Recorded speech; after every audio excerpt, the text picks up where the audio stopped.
My son told me, "Don't call me anymore. I'm tired of you and your constant needs." I said nothing. 2 months later, when he called begging for money, I said, "I'm sorry, I don't know who you are, I don't have a son." Then I hung up. I'm Keisha Patterson, and I want to tell you my story. If you're listening from somewhere far away, drop your city in the comments so I can see how far this has traveled. And please stay with me until the end, because what happened after that phone call changed my life in ways I never could have imagined. It was a Tuesday afternoon in May when my world tilted on its axis. I was in my kitchen in Cincinnati, the same kitchen where I'd made thousands of meals for my son Andre over the years. The afternoon sun was streaming through the window, catching dust motes in the air, and I was washing dishes when my phone rang. Andre's name flashed on the screen. My heart did that little leap it always did when he called. Even at 63, even after everything, I was still his mother. That never changes. "Baby," I answered, already smiling. "I was just thinking about you. I made your favorite pot roast yesterday, and I have leftovers if you and Jasmine want to." "Ma!" His voice cut through my words like a knife through butter. Cold. Sharp. "Ma, we need to talk." Something in his tone made my hands still in the soapy water. "What's wrong?" "Is everything okay? Is Jasmine?" "Everything's fine, but I need you to listen to me right now." He took a breath and I heard traffic in the background. He was in his car. "I can't keep doing this." "Doing what, baby?" "This. You calling me 3-4 times a week, texting me every day, asking when we're coming over, needing me to be available all the time for every little thing." I felt my chest tighten. "Andre, I like hearing your voice. Is that so wrong?" "It's not about right or wrong, Ma. It's about boundaries. I have a life. I have a wife. I have responsibilities. And I can't be your emotional support system 24/7. The words hit me like a slap. "Emotional support, Andre. I'm your mother. I just want to be part of your life." "And that's the problem." His voice rose, frustrated. "You want too much. You always have. Ever since Dad left, it's like I became your whole world. And I'm tired of it, Ma. I'm tired of feeling guilty every time I don't answer your calls. I'm tired of you and your constant needs." "My needs?" I whispered. "What needs have I ever—" The line went dead. I stood there, phone pressed to my ear, listening to silence. My hands were shaking. Soapy water dripped onto the linoleum floor I'd mopped that morning, thinking maybe Andre would visit this week. He hadn't visited in 2 months, but I kept hoping. I looked at the pot roast in my refrigerator, the one I'd made for him. The same recipe I'd been making since he was 7 years old, the year his father walked out on us. And for the first time in 35 years of being Andre's mother, I wondered, had I been blind this entire time I didn't sleep that night? I kept replaying the conversation, picking apart every word. Your constant needs. What needs? I was the one who'd given and given and given. But maybe he was right. Maybe I had been too much. The next morning, exhausted and confused, I did something I'd been avoiding for months. I pulled out my bank statements. I'm not one of those people who lives on their phone checking their balance every day. I'm old school. I get paper statements and I file them away. But I hadn't really looked at them, really looked in a long time. I spread them across my dining room table and started going through them.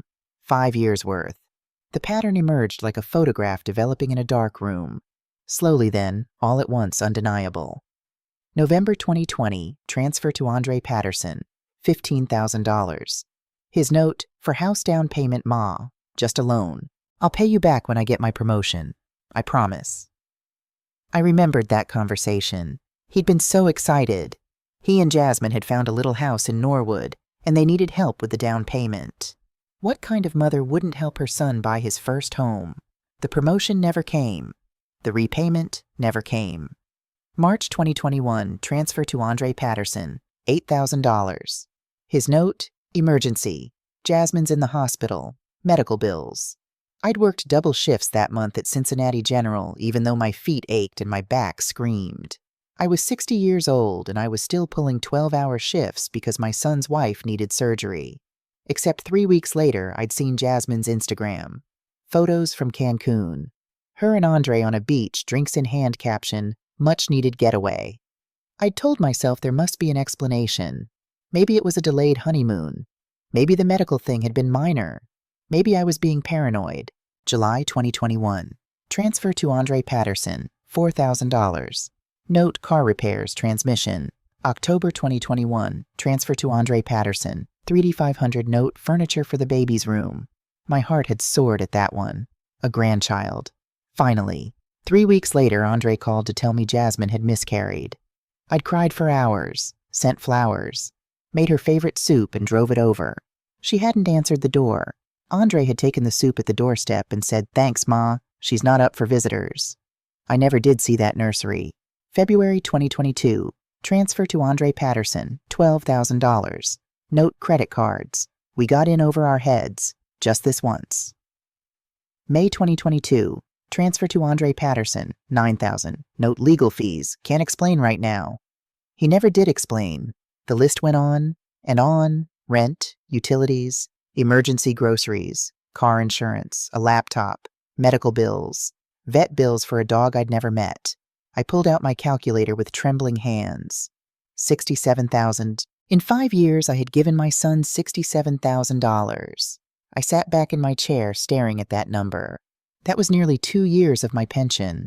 That was the trip to New Orleans I'd always dreamed of, but never taken. That was the new roof my house desperately needed. That was my retirement security flowing out like water through my fingers. And what had I gotten back? I pulled out my phone and scrolled through our text history. It told another story, one I'd been too close to see. The pattern was always the same. Weeks of silence. Then a text. "Hey Ma, you busy?" Followed within 10 minutes by the ask. When was the last time Andre had called just to talk? When was the last time he'd asked about me? I scrolled back further. Last Christmas. I'd invited them for dinner. They'd canceled at the last minute. Jasmine's family needs us. I'd eaten ham alone, watching old movies, telling myself it was fine. Young couples needed to balance both families. My birthday in March. No call, no visit. I'd sent them a text. Just wanted to thank you for the beautiful day God gave me 63 years ago. Andre's response 3 days later. Happy birthday. That was it. 2 words. But I'd sent them a $500 gift card for their anniversary 2 weeks later. I kept scrolling, my chest getting tighter with each swipe. Last September, I'd broken my wrist. A stupid fall in the grocery store parking lot. I'd called Andre from the emergency room scared and alone. "Ma, I'm at work. Can't you call Mrs. Dorothy?" Dorothy, my best friend. She'd come. She'd stayed with me through 6 weeks of recovery. She'd helped me dress. She'd driven me to appointments. She'd been there. Andre had texted once, "How's the wrist?" But 2 weeks after my fall, while I was still struggling to open jars and button my own shirts, he'd called. "Ma, I hate to ask, but our car broke down. We need $4,000 for a new transmission." I'd said yes. Sitting at my dining table, surrounded by the evidence of my own foolishness, I started to cry. Not gentle tears, but the kind of crying that comes from somewhere deep in your soul, the place where you keep the truths you're too afraid to face. I hadn't been a mother to Andre. I'd been an ATM machine, and I'd taught him to treat me that way. I didn't call Andre back. Not that day, not the next week. Dorothy came over on Thursday with sweet tea and the kind of directness that only a 40-year friendship can afford. "Girl, you look terrible," she said, settling into my kitchen chair. "What's going on?" I told her everything. The phone call, the bank statements, the numbers that wouldn't stop swimming in my head. Dorothy was quiet for a long time. Then she reached across the table and took my hand. "Keisha, honey, what are you going to do?" "I don't know," I whispered. "He's my son. He's also a 35-year-old man who's been using you. But what if he really needed $67,000? Dorothy's voice was gentle but firm. "Baby, that's not need. That's habit. And you taught him that habit." The words stung because they were true. "I just wanted to be a good mother," I said. After Marcus left, after I raised Andre alone, I promised myself he'd never want for anything, that he'd never feel abandoned like I felt abandoned. And look what that got you.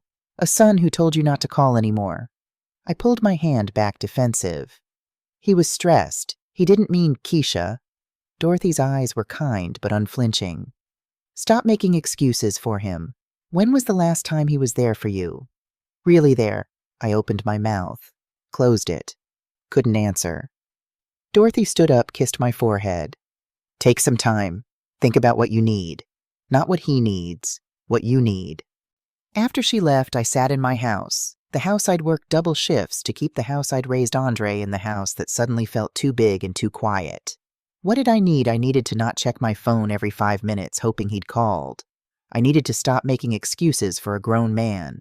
I needed to figure out who Keisha Patterson was when she wasn't being Andre's mother.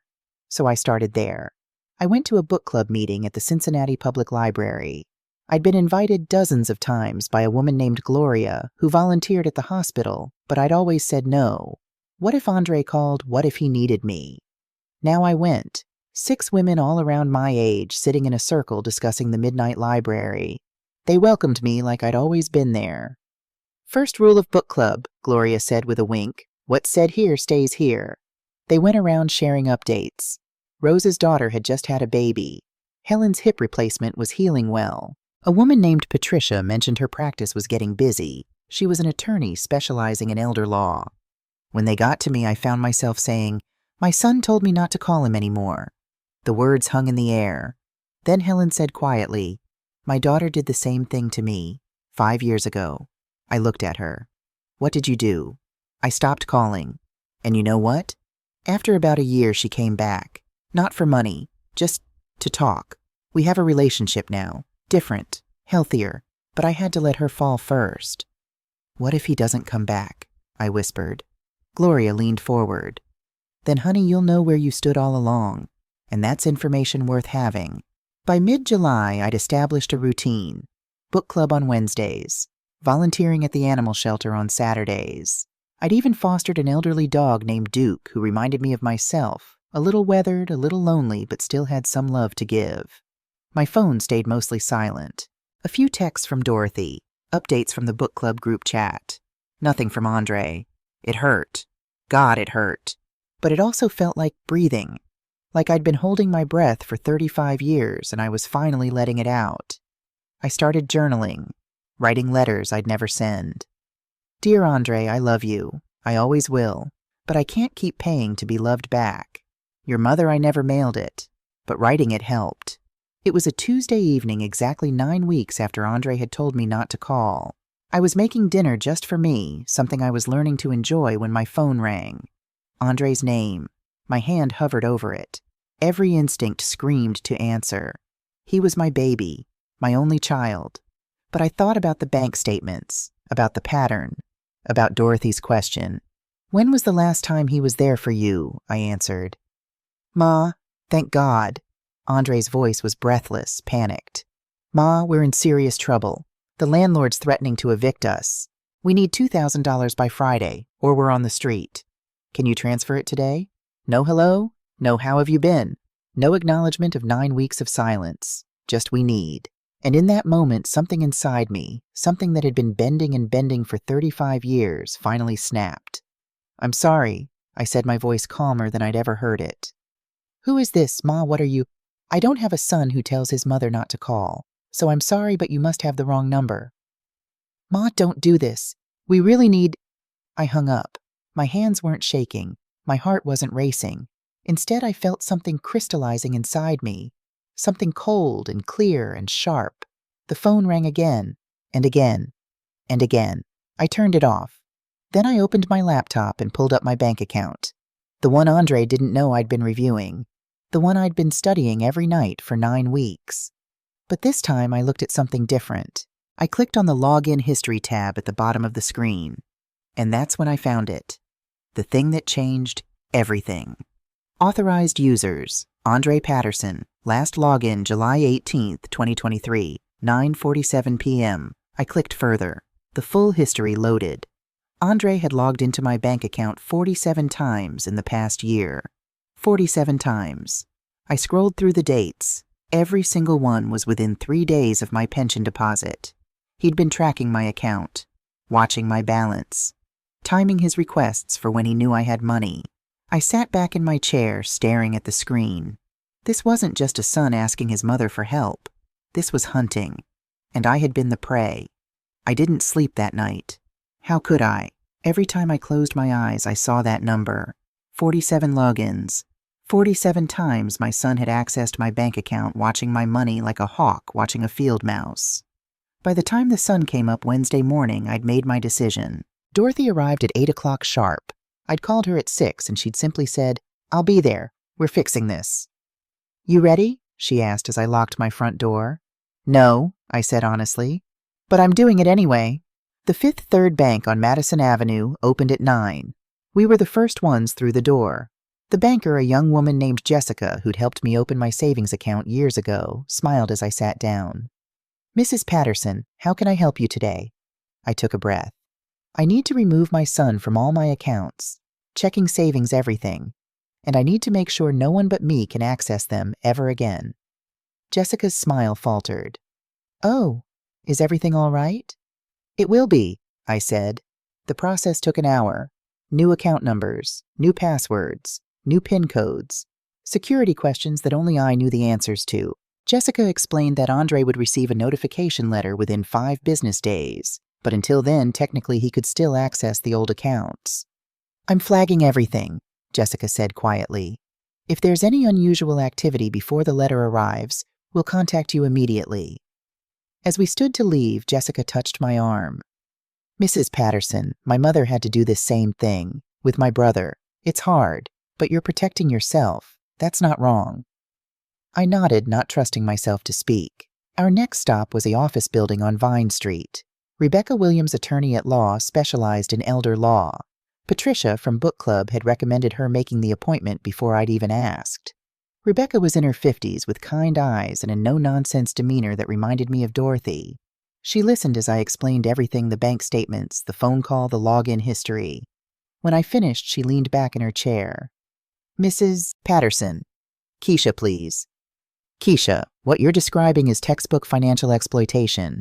It's more common than people think, and yes, it happens frequently with adult children."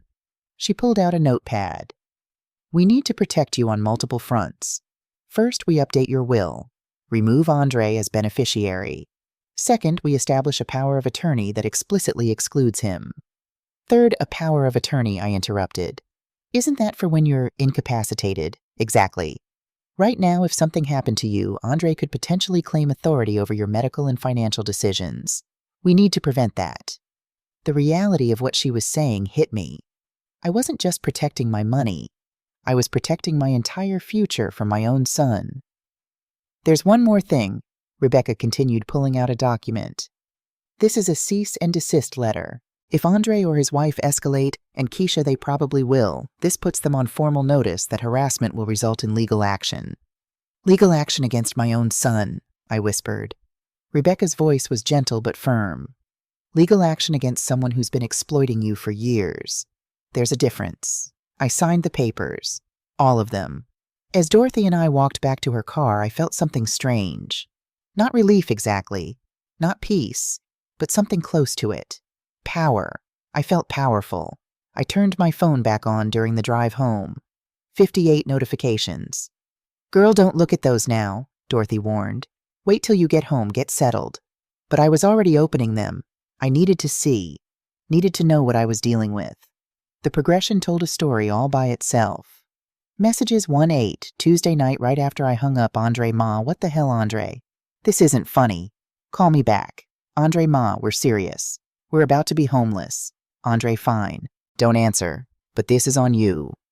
Messages 9:15, Wednesday morning. "Andre Ma, I don't understand what's happening. Did I do something wrong, Andre? Please just talk to me. You're scaring me, Andre. Whatever I did, I'm sorry.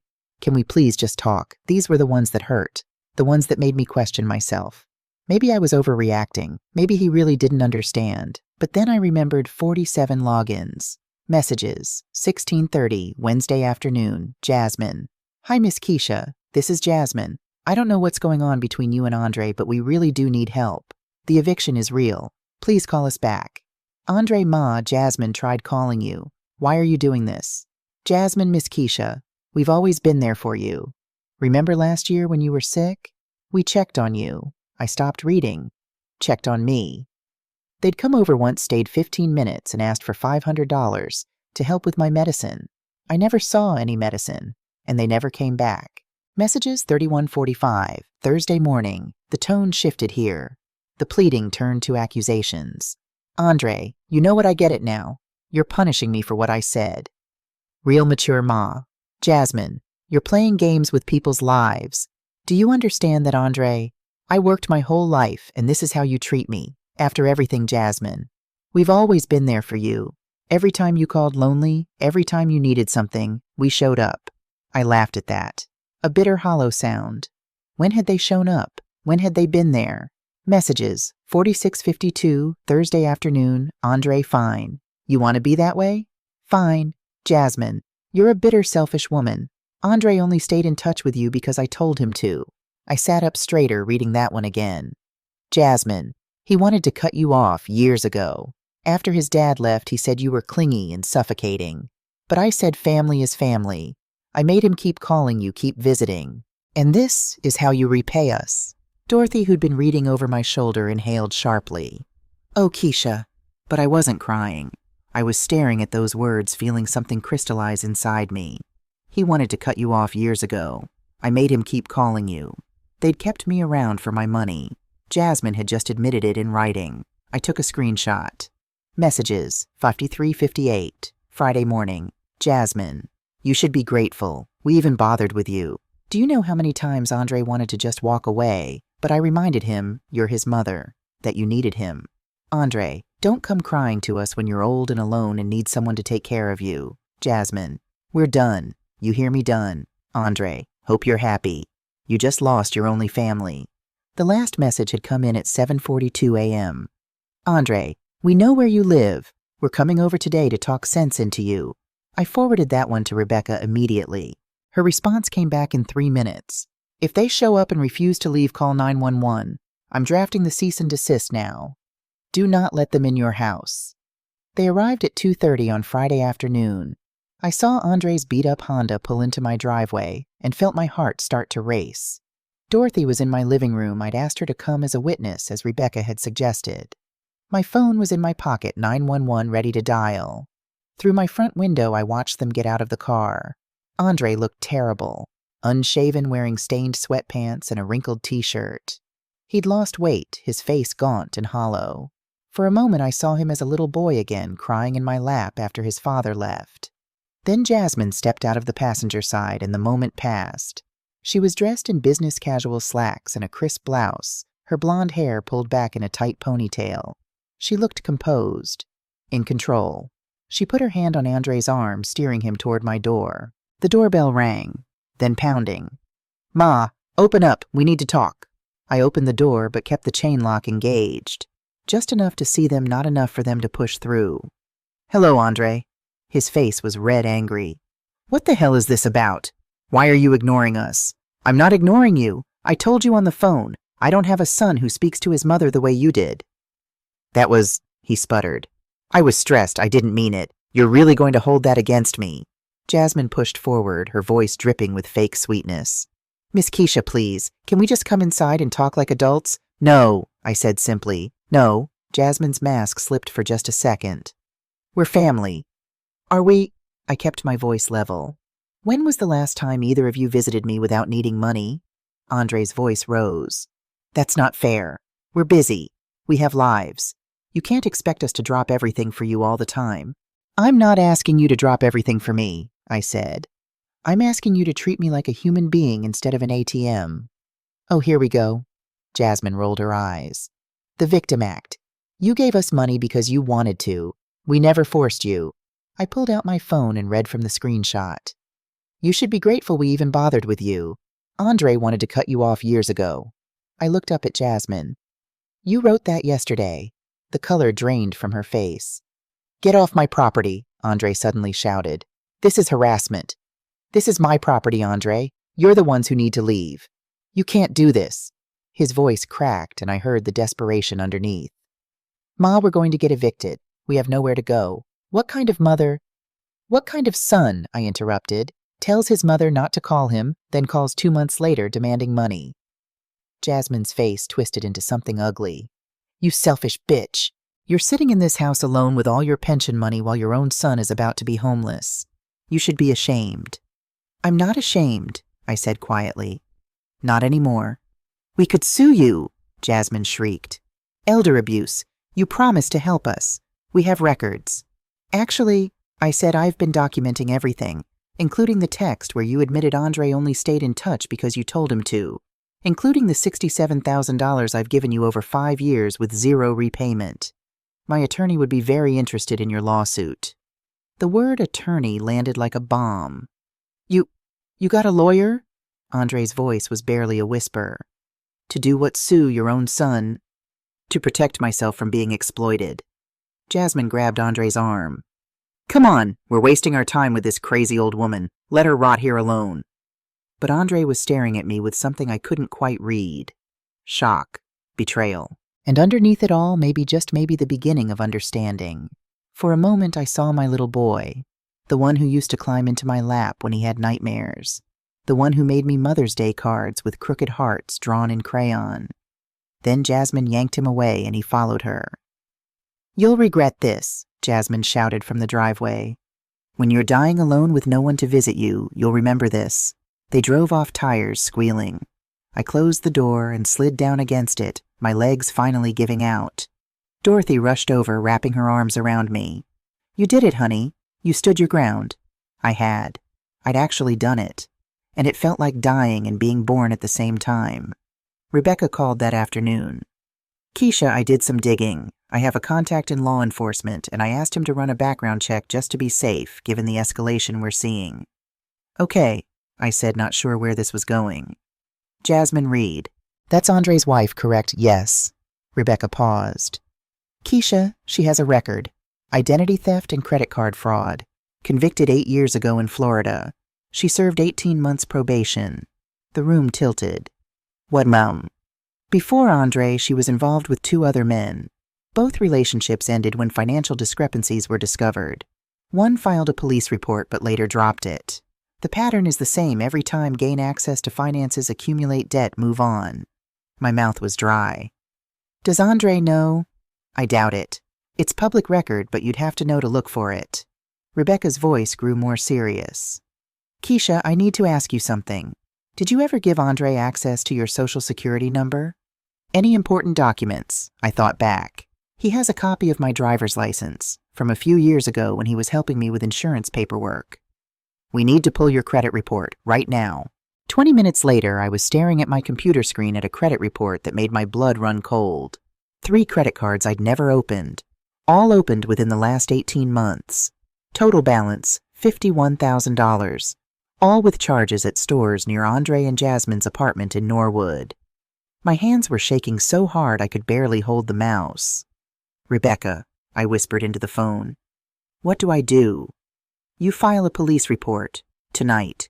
This is fraud, Keisha. This is a crime. My son, my baby boy.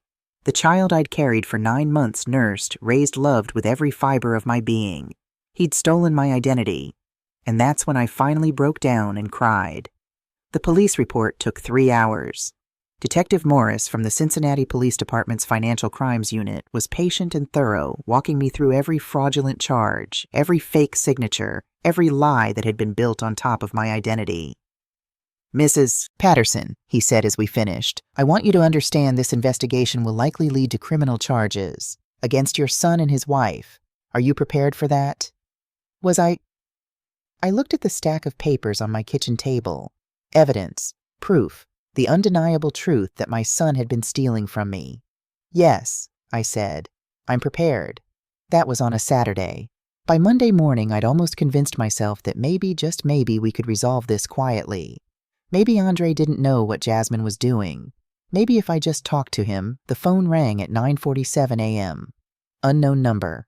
"Mrs. Patterson, this is Sarah Mitchell from Hamilton County Adult Protective Services. I'm calling regarding a concern that's been brought to our attention about your welfare." My stomach dropped. "What kind of concern?" "We received a report from your son Andre Patterson expressing worry that you may be experiencing cognitive decline and making unsafe financial decisions. He's requested a welfare check to ensure you're not being taken advantage of." I sat down hard in my kitchen chair. They were trying to have me declared incompetent. If they couldn't manipulate me, if they couldn't guilt me, they'd try to take away my autonomy entirely.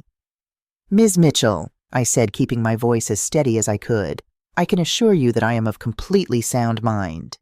In fact, I believe this call is part of a harassment campaign by my son and daughter-in-law, who have been financially exploiting me for years.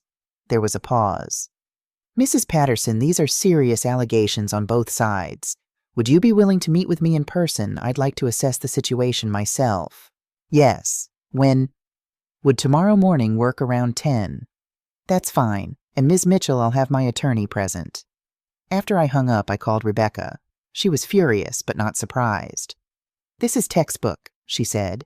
When exploitation victims fight back, this is the next move. If they can get you declared incompetent, Andre could potentially get power of attorney and access to everything. She paused. Keisha, we document everything tomorrow. Every single piece of evidence.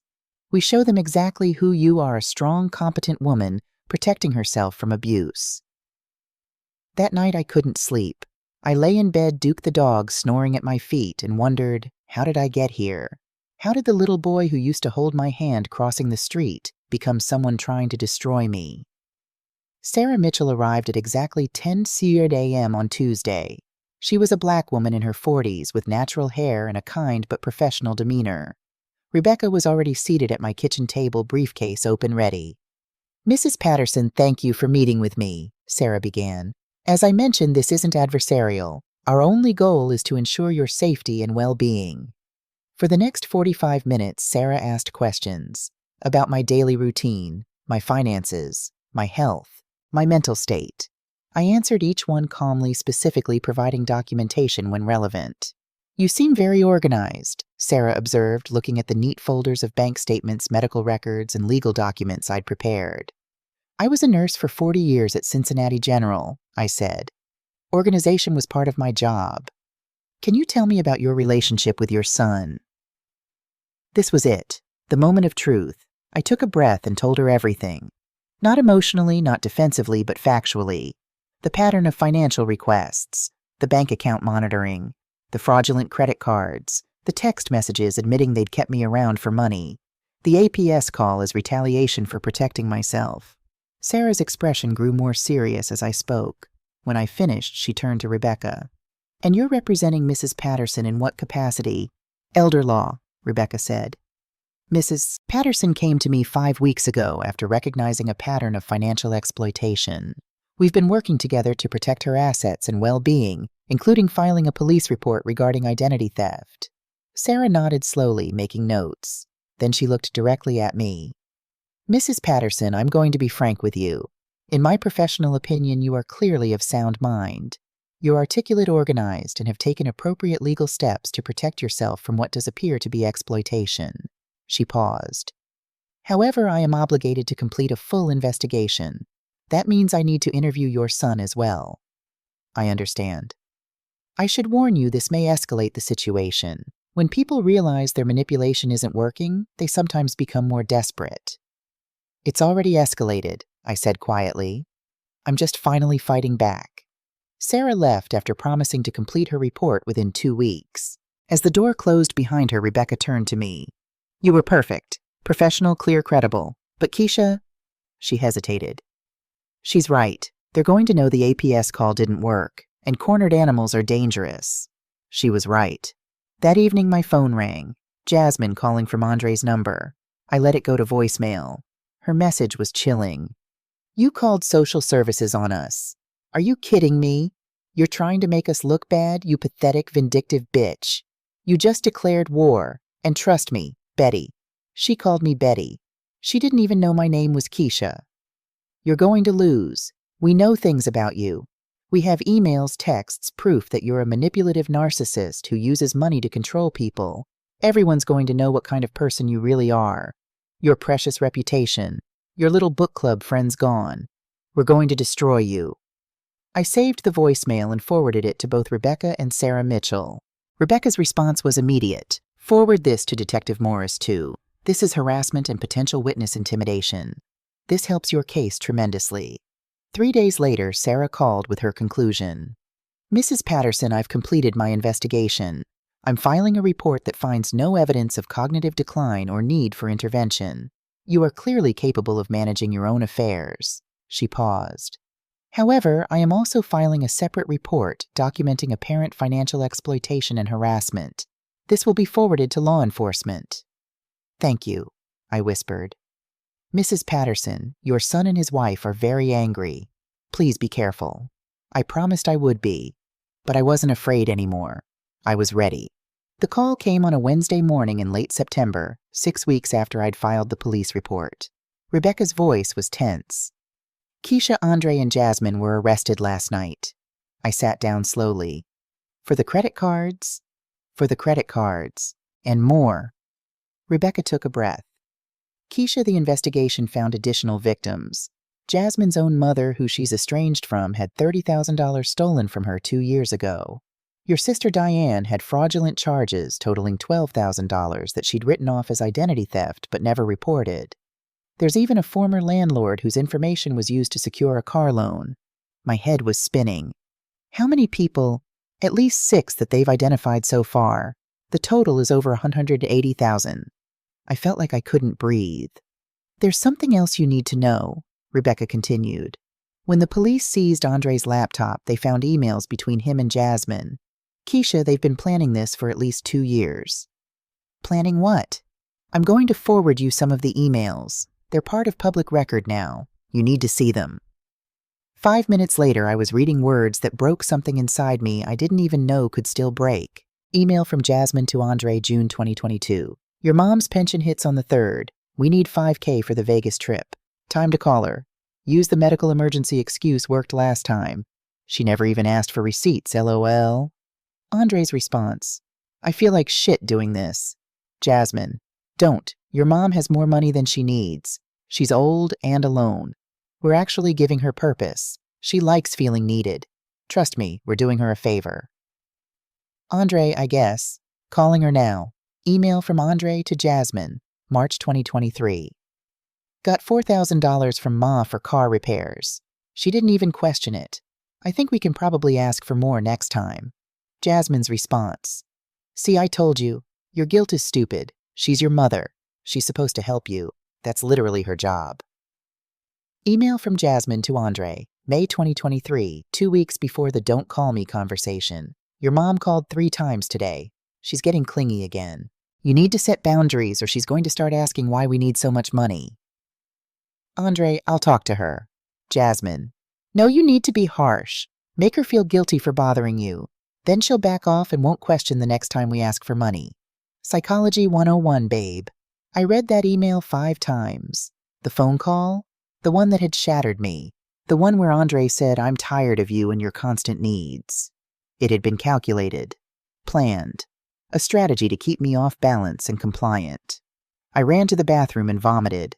Andre was being held in Hamilton County Justice Center bail set at $25,000. Jasmine was in a separate facility bail set at $50,000 because of her prior record. Neither could make bail. According to Rebecca, they were both facing multiple felony charges. Andre was looking at 3 to 5 years. Jasmine, with her prior conviction, was looking at 6 to 8. The prosecutor had contacted Rebecca. They wanted me to testify. I said yes. But 6 weeks after the arrest, before any trial date was set, I received a letter. Handwritten, 3 pages on yellow legal paper. Ma, I know you probably threw this away without reading it. I wouldn't blame you. But I'm writing it anyway because I need you to know I'm sorry. Not sorry I got caught. Sorry for what I did. Sorry for who I became. I've been sitting in here for 6 weeks and I've had a lot of time to think. About you. About Dad leaving. About the kind of man I turned into. You asked me when was the last time I visited without needing something. I've been trying to remember. I can't. That's the truth that's killing me right now. Jasmine told me you were manipulative, that you used money to control me, that you made yourself a victim to make me feel guilty. And I believed her. Because it was easier than admitting what I was really doing. But sitting in here reading back through my own emails, seeing it all written out, Ma, I was the manipulator. Me, not you. You were right about something else. After Dad left, I was angry. At him for leaving, but also at you for staying, for needing me so much, for making me your whole world. I blamed you for being lonely instead of understanding that you were just a woman who'd been abandoned trying to raise a kid alone. And then I grew up and realized I could use that loneliness. You needed me so you'd give me anything. And I took and took and took. The credit cards, that was Jasmine's idea, but I knew about it, Ma. By the second one I knew, and I didn't stop it. I told myself we needed the money, that you had enough, that you wouldn't miss it. I'm going to prison. Probably 4 years. And you know what, Good? Maybe I need it. Maybe I need to lose everything to understand what I had. I don't expect you to forgive me. I don't even know if I deserve to ask. But I want you to know. You were a good mother. The best mother. You loved me so much it scared me sometimes. And instead of growing up to deserve that love, I exploited it. When I get out, if you never want to see me again, I'll understand. I'll respect it. But I hope someday, somehow, I can show you that I can be the man you always thought I was. I love you, Ma. I should have said that more. I should have shown it. I'm sorry. Your son Andre. I read it sitting at my kitchen table, tears streaming down my face. Dorothy was there. She didn't say anything, just held my hand. What do I do? I whispered. What do you need, Keisha? Not what he needs. What do you need? I thought about that for a long time. My kitchen was full of laughter. Gloria, Patricia, Helen, and Rose from book club were here along with Dorothy. We were celebrating I'd just gotten back from Maine, the trip I'd been planning for a year. Tell us about the lobster, Rose demanded. I smiled, pulling out my phone to show pictures. Best meal of my life, and I ate it watching the sunrise over the Atlantic. My house felt different now, full. Not of things, but of life. Duke was curled up in his bed in the corner, gray around the muzzle, but content. I'd officially adopted him 6 months ago. My bank account had $23,000 in savings, more than I'd had in 10 years. I'd started a painting class at the community center. My watercolors were terrible, but I loved them. And I'd started dating. Floyd, a retired teacher I'd met at the library. We took it slow. He'd never once asked me for money. My phone buzzed. Email notification. Sender Andre Patterson via JPay prison email. Subject parole review. My heart rate picked up, but not with panic. With something else. Curiosity, maybe. Or hope. I opened it. Ma, I'm up for parole review next month. I've completed 2 vocational certificate programs, one in HVAC repair, one in carpentry. Mr. Johnson from church, remember him, has offered me a job at his construction company when I get out. I'm not asking for anything. Not money. Not help. Not even forgiveness yet. I just wanted you to know I'm trying. Every day I'm trying to become someone different. Someone better. My therapist here, yes, I'm in therapy, asked me what I want most when I get out. I told her I want to have a conversation with my mother where I don't need anything from her. Where I just talk, like people do. Is that possible? Someday. Can I call you this Sunday at 2 p.m.? Love, Andre. The women around my table had grown quiet, watching me. What is it, honey? Dorothy asked softly. I looked up at these women, my chosen family, the ones who'd held me together when I was falling apart. My son wants to talk, I said. What are you going to do? I thought about everything. The hurt, the betrayal, the money, the lies. But I also thought about the little boy who used to make me Mother's Day cards. The one who'd crawled into my bed during thunderstorms. The one I'd loved before I'd taught him the wrong lessons about what love looked like. I typed my response, Andre, Sunday at 2 p.m. I'll answer, but understand this. If we rebuild, it will be different. No money, no rescuing, no going back to old patterns. Just a mother and son learning to talk without transactions between us. I'm proud that you're trying.